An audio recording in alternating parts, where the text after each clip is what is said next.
Konnichiwa minasan! So, today, hindi muna tayo magle-lesson. So, gusto ko lang i-share tong news ng Japan. Medyo na-alarma kasi ako ng konti. Ito yung title ng news nila.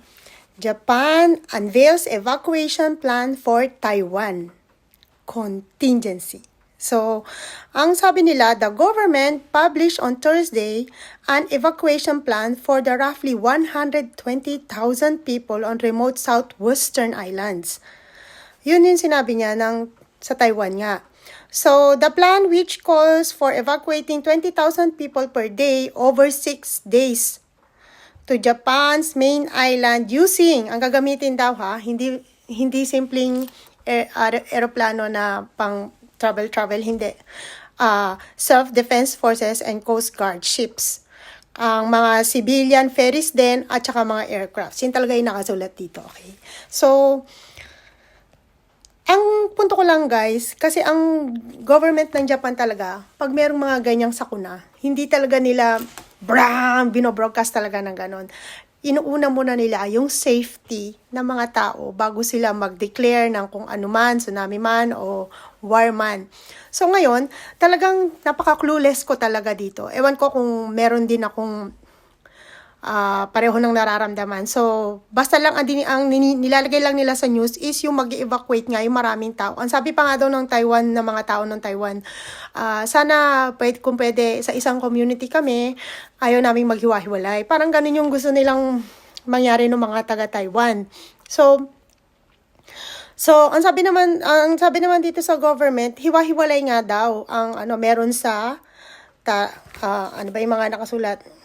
Miyakojima, Taramajima, Iskajima, iba-iba. Tapos, ang chain, magsisimula sila sa Okinawa, i-chain daw yung mga tao pag ganun. At, ang uunahin yatang i-evacuate ay yung mga elderly and special needs na tao. Siguro baka nga magkakaroon, kaya nga contingency, magkakaroon tayo ng ito nga, hindi nga nila sinasabi yung reason. So, ako naman, ano kaya yun? Siyempre, na-curious ako. So, nagtingin-tingin ako ng mga news. So, merong lumalabas na documentary na magkakagera nga daw ang China at ang Taiwan. Ewan ko kung fake news. Pero, nasa documentary talaga siya ng FYP ko sa mga TikTok, ganyan. Hindi ko na alam talaga kung ano yung fake news. Pero, gusto ko lang i-share kasi kung fake news man yung mga nangyayari dun sa mga documentary na yon at ito naman ang nilalabas ng Japan, maybe may possibility na ganun talaga yung mangyayari. So, meron nga, yun nga, yung una kong napanood is documentary na magkakagera ang China within Taiwan, and then, syempre, allies yata ng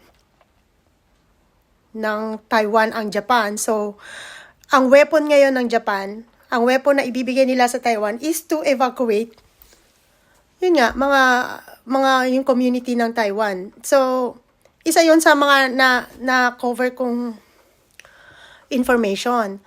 Sa ano ko lang to parang ano ko lang naiisip ko lang na, kasi bakit gagawin nga ng Japan to, diba?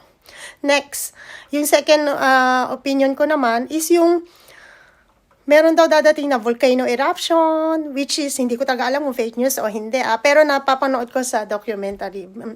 Volcano eruption, alam nyo yung volcano na yan, tagal-tagal ko na dito. Lagi ko naririnig sa sabog Pero hindi naman sumasabog. Pero baka this time sumabog nga. Hindi ko nga din talaga alam. Sobrang ano talaga ako, nag-worry talaga ako. So, sinishare ko talaga to. Kung meron man kayong alam, comment below nyo talaga sa akin kung ano talaga yung dapat mangyayari dito. So, yun nga yung second opinion ko na napapanood ko nga na magkakaroon nga ng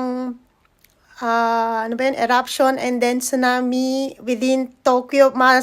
Masasakop nga daw ang Tokyo di ba? Malapit ako sa Tokyo, di ba? So, sobrang ko kasi nung nag-tsunami before is nagtatrabaho po ako sa Mr. Donuts nung time na yon. Hindi ko talaga nandito pa nga sa utak ko yung nangyari sa akin nung tsunami nung time na yun. Sabi sa inyo yung shop namin, yung donut shop namin, sabi sa inyo talagang hindi ko na muna i-details kasi yung focus ko talaga is yung nilabas ng Japan na report na to. So, kung meron man nakakaalam sa inyo kung yung hindi fake news kasi napapanood ko talaga yung ganitong sitwasyon, pero hindi ko ako sure kung fake news o hindi. Pero ito, hindi fake news to. Itong nasa Japan news na to kasi nasa news nga Nasa So, please, Comment below na lang guys